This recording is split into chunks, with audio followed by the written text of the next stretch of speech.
Welcome everybody to the final speaker in the Kaplan Centre's Interdisciplinary Colloquia Series. It gives me great pleasure to introduce to you today our speaker, who is a student of mine from Brazil. I'm Stephen Egelis. I'm director of the Kaplan Centre, for those of you who don't know. Where's he going? I'm going to formally hand off the introductions to another student to introduce Claudia today. I think it's only after the student introduces another student in our program to wrap up the series. It's a very exciting time for us at the moment at the Kaplan Centre. We've been very busy recently. We've we're in the process of graduating our first PhD student in the program in mathematics education, who will be walking in a few days' time on Saturdays. It's very exciting for us. Very exciting for me as well today to wrap up our series with a student who has come here as part of an exchange that we have with the university in Brazil. So I know there are quite a few people who are online. I hope that Professor Lulu Healy is online, because the speaker today would not be here without her. So if Lulu is there, folks in Brazil, hi, thank you. But I just want to introduce James Burke, who yesterday also was in a position of defending his proposal for his PhD. So another special day for us here, and I think it's only after James introduces Claudia Carvalho today. Thank you.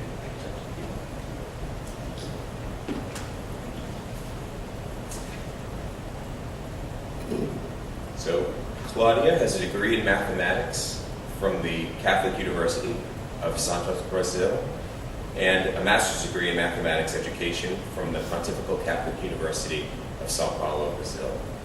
She is currently a doctoral student in the mathematics education program of the Bandeirante University of Sao Paulo, Brazil, if I pronounced that university correctly. And her research interest is related to the teaching and learning of mathematical proofs in environments supported by digital technologies. For the last 10 years, she's also been a mathematics teacher in the middle and high school in her country, and has been a professor at the São Vicente College in Brazil. She's been a pleasure to have here, and it's been a pleasure to know her. I'd like to introduce Claudia Carvalho.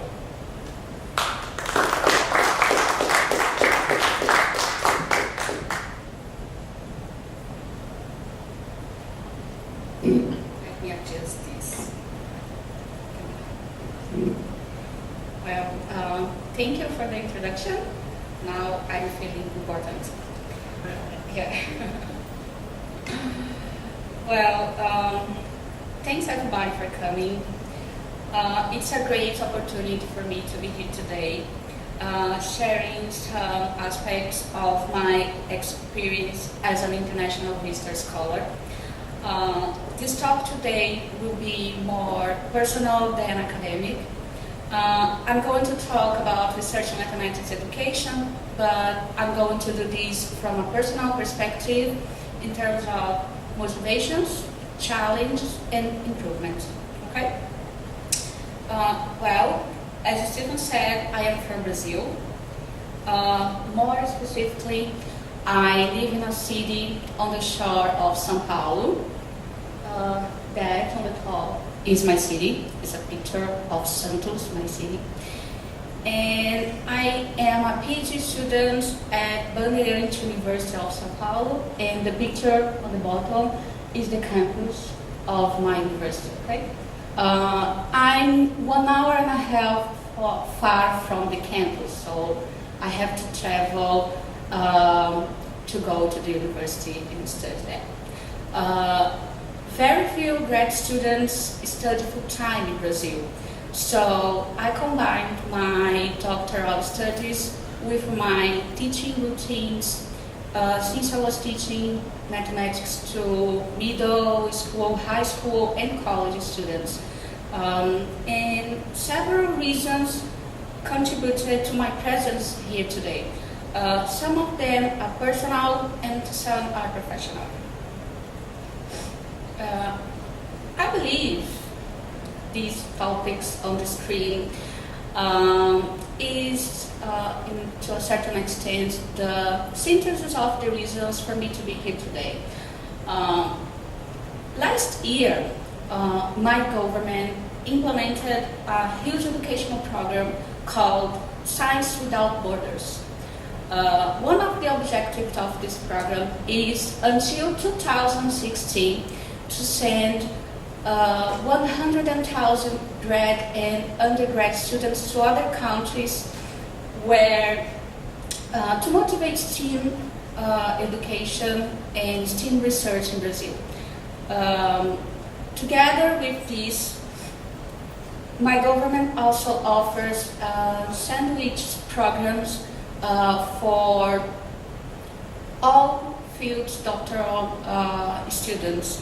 And because of this, I'm here. I satisfied all the requirements for this program, and I got this opportunity for a year. Okay. But I'm here also because some connections. Professor Hegedus has connections with Brazilian researchers, in particular with my advisor, Professor Lu Healy, and with the head of department of my university, Professor Tanya Campos. These connections brought about a formal agreement between my university and the UMass. This is a picture of this agreement being signed, so this is a real thing.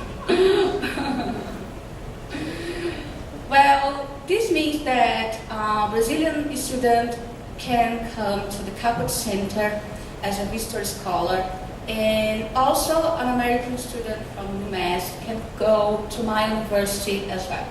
So I would be glad if some of my friends decided to go to Brazil to share some experience there.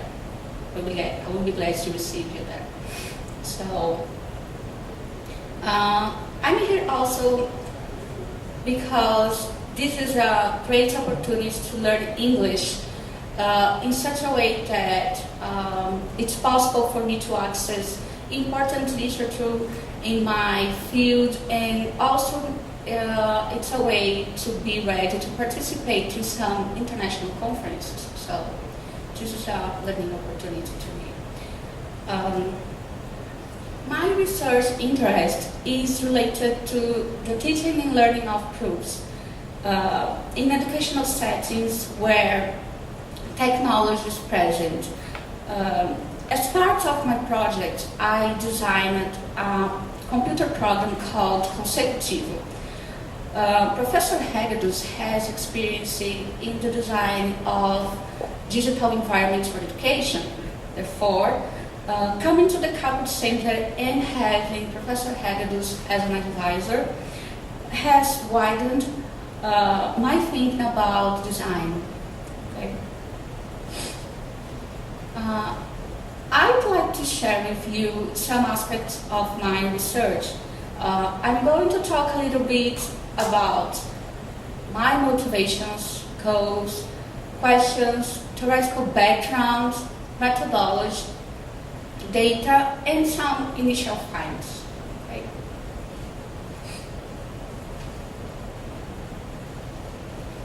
I have a lot of papers here.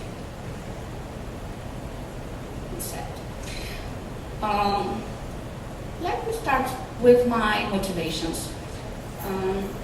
During my master's program, I was involved with a research group that was studying the situation of the teaching and learning of proofs in Brazil.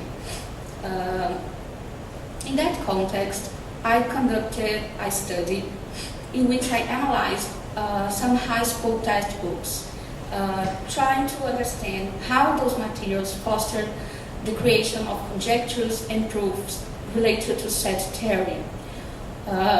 From this study, I saw an expressive presence of justifications for mathematical conjectures based on data, empirical data in the textbooks. As a teacher for 10 years, I also observed that proof activities seldom were part of the mathematics classroom routine in Brazil. And when proof activities were proposed, they were related to geometry or dynamic geometry contexts. Another source of motivation has come from my PhD program. There, I've been part of a research group on technology and mathematics education called Technology and the Expression of Mathematical Ideas. One of the interests of this group is to understand how digital technologies can transform the teaching and learning of mathematics in Brazil, mainly in areas where traditional approaches have been problematic. Okay. We have considered the teaching and learning of proofs in Brazil a problematic situation, and my role as a researcher has been to study in what way the technology could bring some contributions for changing this reality. When I started this study, I had two goals. I wanted to design a digital environment to help middle and high school students to make conjectures and proofs in number theory contexts.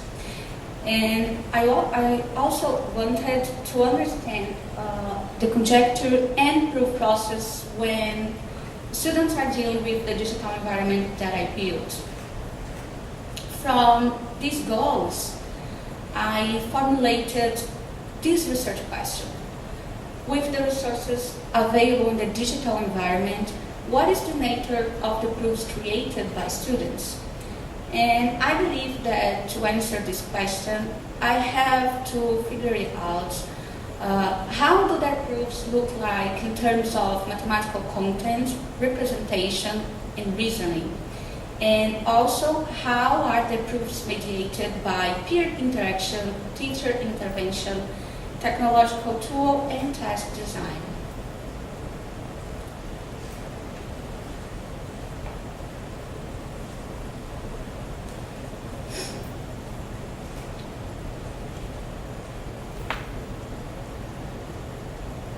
My theoretical background is composed of ideas from the research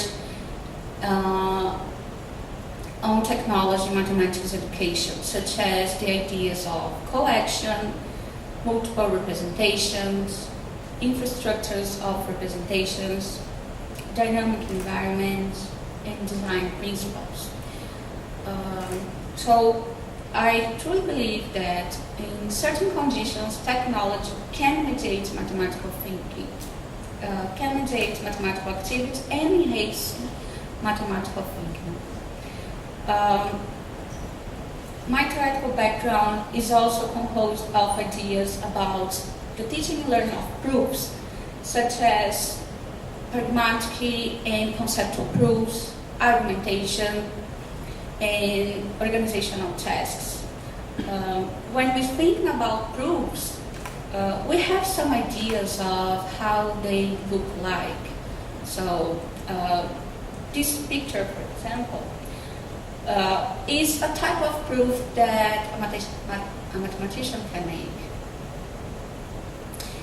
And this could be a proof that an American student is familiar with. But thinking about the consecutive and the interactions of the students using this program, I think their proofs could be something like this. Because of this, I'm seeing proof as a particular type of argumentation, which means that it is a logically connected explanation composed of reasons that validate a conjecture. These reasons can be represented with spoken words, written words, gestures, numbers, figures, symbols, graphs, etc.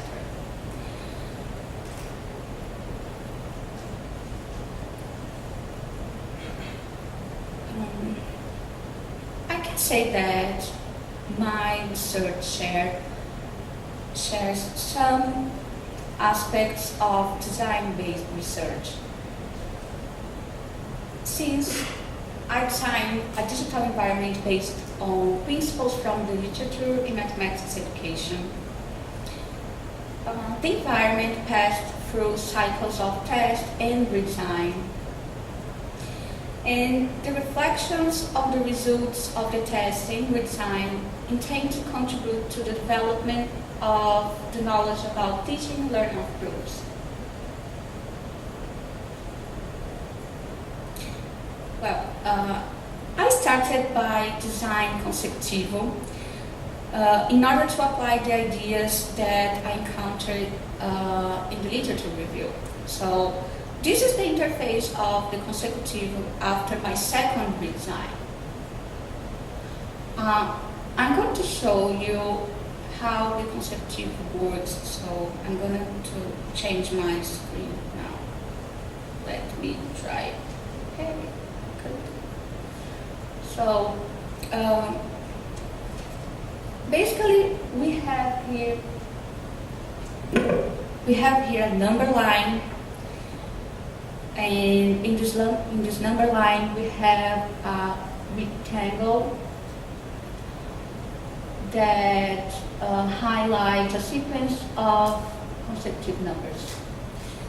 We can change the amount of numbers in the sequence and the first number of the sequence by dragging these slider bars.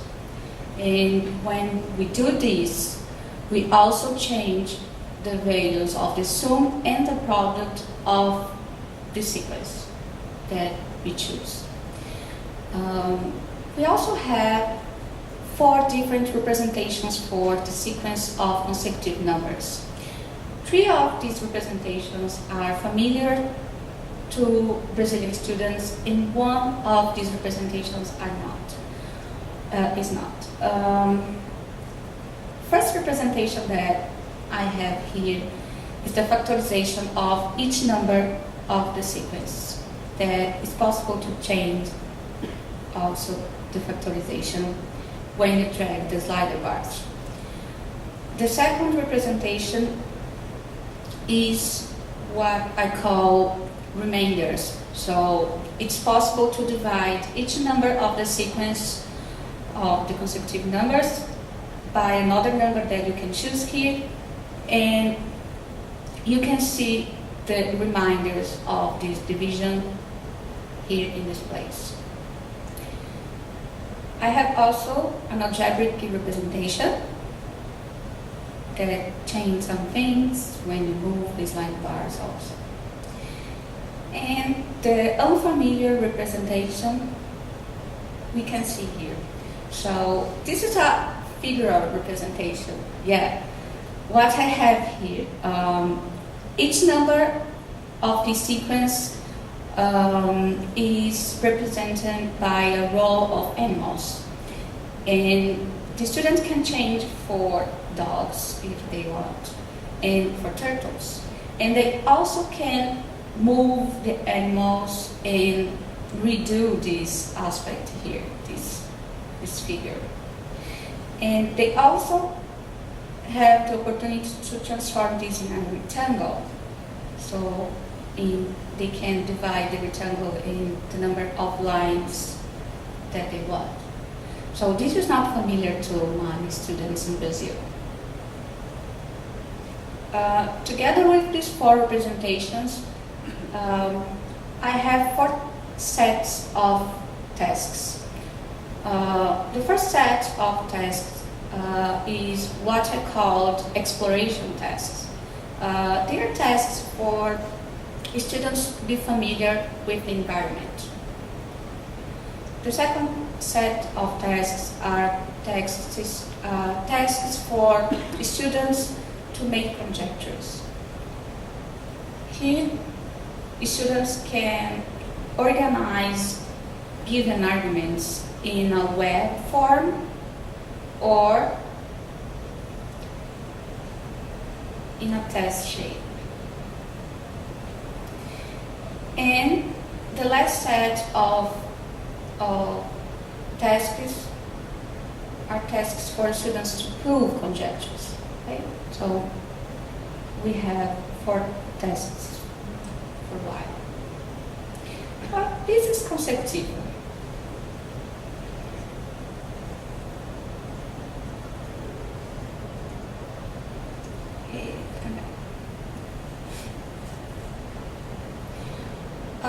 I tested consecutive 3 times. The first test was performed with 2 pairs of middle school students. They carried out the activities outside of the classroom. I recorded their interactions and I collected their written answers. The second test was conducted with 10 middle and high school teachers who were part of a professional development course. I recorded their interaction with the group. The third test was undertaken with 14 pairs of high school students inside their school routine. I recorded the interactions of one pair, and I collected the written answers of all. In all tests, I wrote some field notes about the participant interactions, and all participants answered a questionnaire about their personal opinion of the program. From one test to another, I redesigned the environment based on the information that I got from my field notes and from the questionnaires.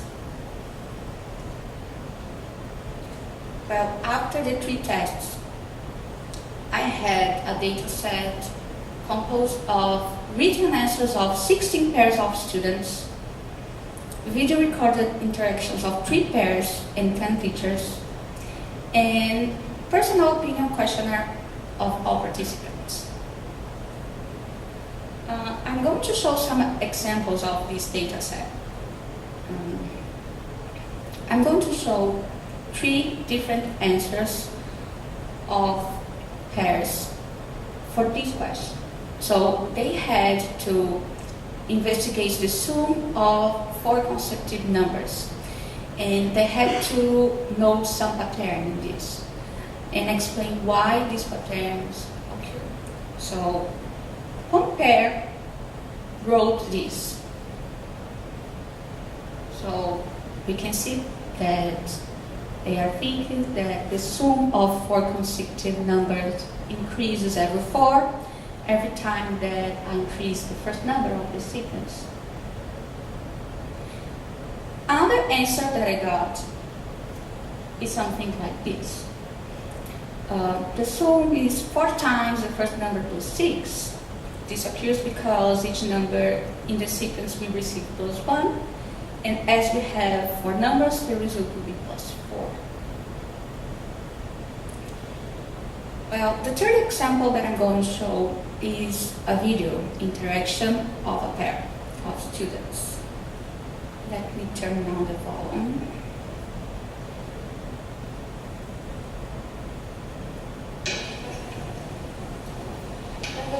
Investigações de 4 linhas consecutivas.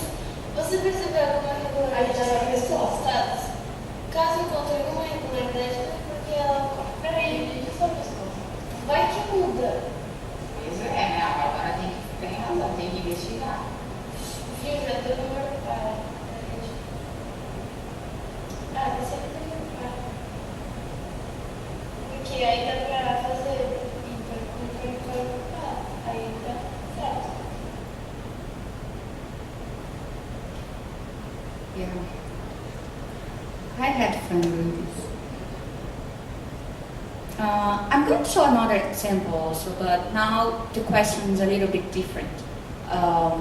Now the students should investigate the product of 2 consecutive numbers and notice some patterns and explain why these patterns occur. So I'm going to show 2 written answers of this question. So one pair said, yes, the pattern is n squared plus n. because the algebraic form of the product of two consecutive numbers is n times n plus 1, that is n squared plus n. And another pair answered something like this. So basically, they said that the product increases 2, 4, 6, 8, and 2n because they can represent the difference between two products as this expression that you are seeing there. And they said that n is the second number of the sequence, and they also showed some examples of why this made sense.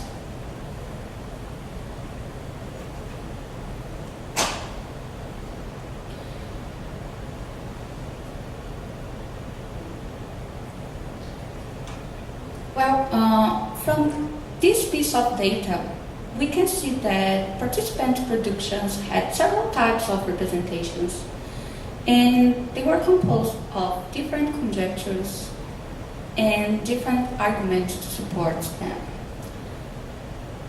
I am in the process of data analysis, so I only have some initial finds.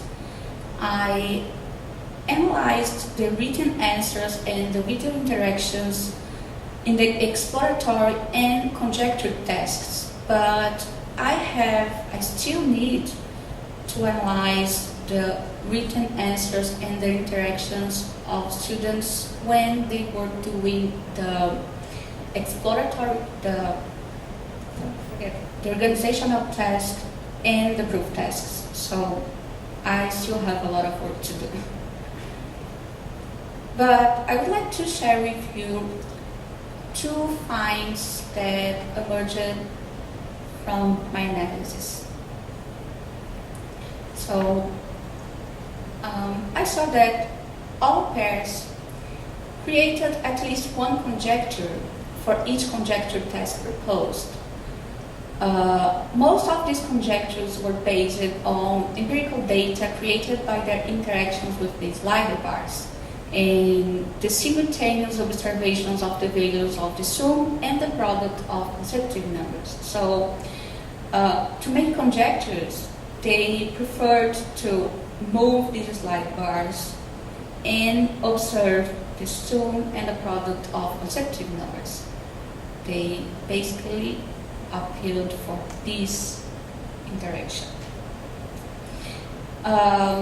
I also noticed that students create some strategies to solve tasks using the resources available in the program, such as controlling the slide bars to create small results for the sum and the product in order to deal with them mentally and to perceive patterns and regularities. So they tried to put this number as small as possible, to make this number as small as possible, for dealing with these numbers mentally.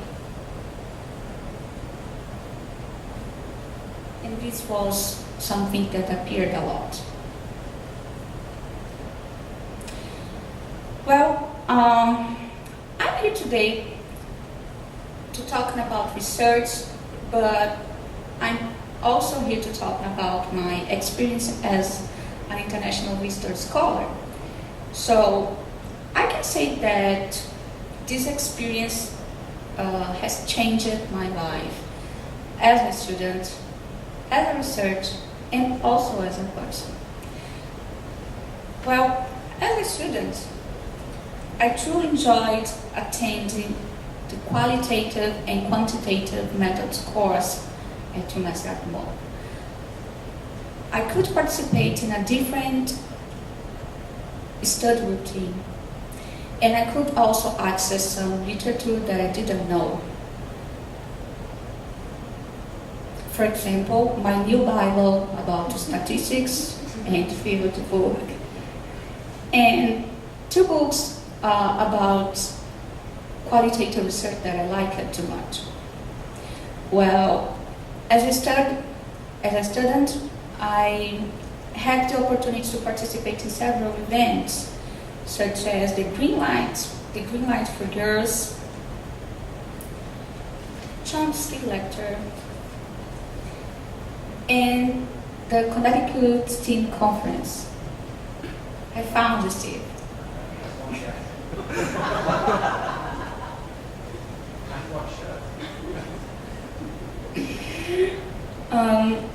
Well, as a researcher, I can say that having Stephen Hagedus as an advisor was really good. I learned some new ideas about technology, such as collection and design principles. And I had the opportunity to re-operationalize my research question. I learned new methods to code and analyze data, and I could also learn how to deal with some computer programs to do this, such as NVivo and Inscribe. And to me, the most interesting part, it was the possibility of shared data interpretation. So this helped me a lot. And I can say that for the first time in my life, I had the opportunity to be a full-time student and a full-time researcher. That's not common in Brazil, so I really appreciated this moment. But this experience changed some personal meanings to me, not related to research and study. So some words will not have the same meaning to me anymore. For example, hurricane, snowstorm, and winter. So these meanings have changed a lot to me. Also, the meaning of the word right. So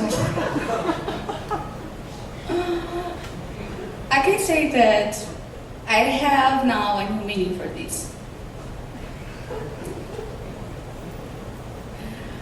Well, my idea of friendship changed a lot also. And I believe that without the friends that I made here, this experience would not have been the same. And so wonderful that it has been. I know that I'm bringing new meanings with me, but I'm leaving some meanings now, such as the meaning of the word brigadeiro. So I believe you didn't know about it before. Well, I would like to leave some notes about what I think about being an international research scholar at UMass. So to me, it is looking at the bus schedule and the forecast website every day. It is learning new skills to communicate ideas. It is learning how to make friends and keep them. It's needing friends for almost everything. It's improving our academic side and improving as a human being. And I would like to finish this talk thinking about something that Hagedus said to me last week. He said that being an organizer person is more than creating events and meetings. He said that it's about putting people together. And I believe that this is a good thing to think about now. I would like to highlight the importance of connections between people and institutions. So putting people together, make something like this, like me now. So I believe this was the beginning, but I think we can do more, because this was a good experience and a positive experience to me, and I think this can change other lives also. So thank you.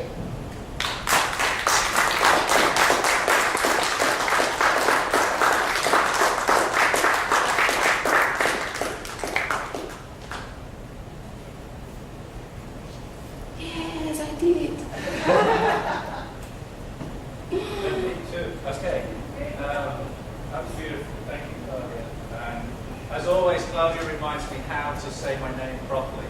I don't know how to say my name properly, but she says it so beautifully. So thank you. What part of your name? Told me how to pronounce my name. What part of name? Stephen or Hagedus? Okay. Thank you. We have a little bit of time for comments, questions, reflections. I see some people here that I know or some I don't know, so maybe you're here to ask Claudia a question. I think she sent a message in lots of different ways, both through research, which I've really enjoyed spending time with you as well.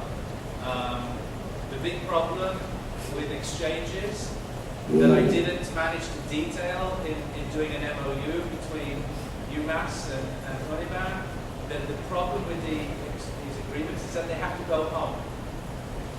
And we don't want it to go home, but we have to let it go home at some point. So, but she's not going too far. She'll still be with us and still be a friend of UMass staff and community. So, I love the last slide. I think it's beautiful. I think it sends a message to other students, both here and globally around the world. And it's a testimony to the work of the students and the faculty here of Claudia's advocacy here. So thank you, Claudia. So I want to just open it up and to any comments or reflections that people have. Claudia, you spoke of proof in a broad I need to sense. stand up so people, I know it's a funny room, that the sound dissipates. You spoke of proof in a broad sense. Would you consider explanations based on empirical cases as proof? Thank you, Margaret.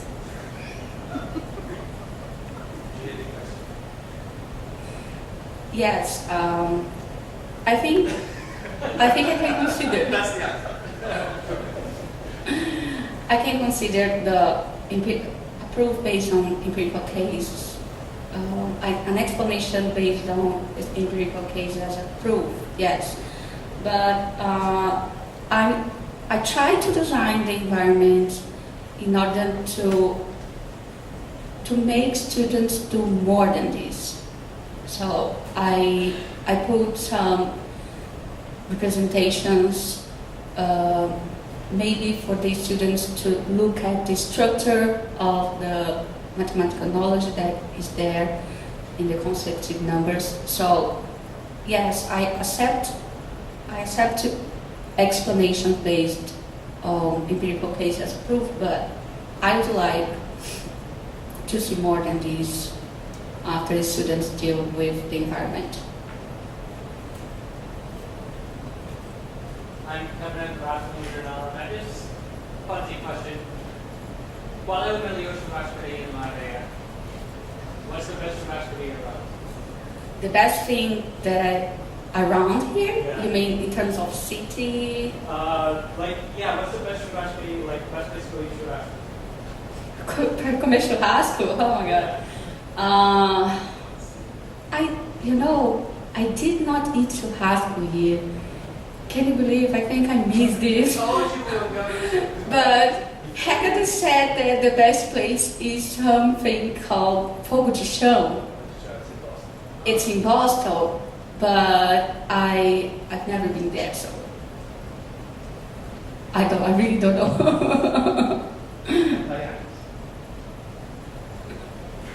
Okay. What a question. And Tamar? Oh, Sarah! So you said for your environment,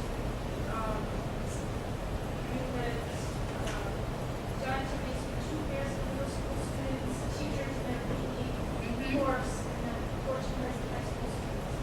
Did the environment, and you said the environment changed based on each iteration of those students.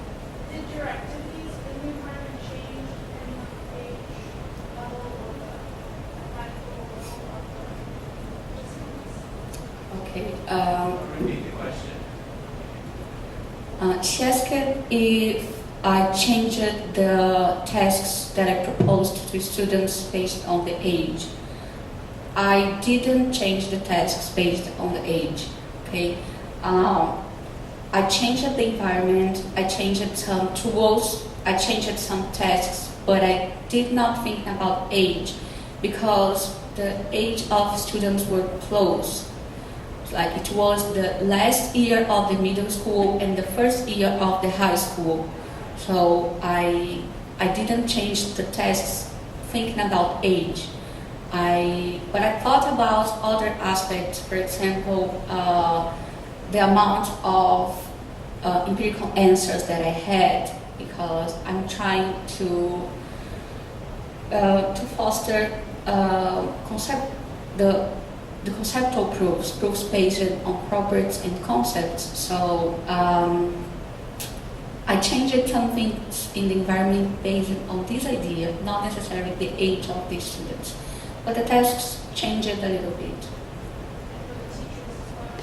Yeah, the teachers did not solve the tests because I did something different with teachers. For example, I'd like to have their opinions in terms of this is good for students or not, in what ways this is good or not for students, and this is appropriate for the age that I'm talking about. So they gave me opinions about the interface and if the tasks were or not appropriated, but I did not evaluate their knowledge.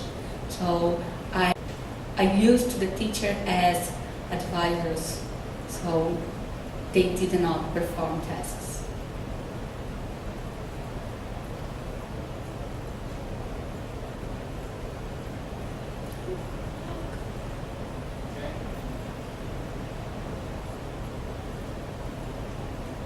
Okay.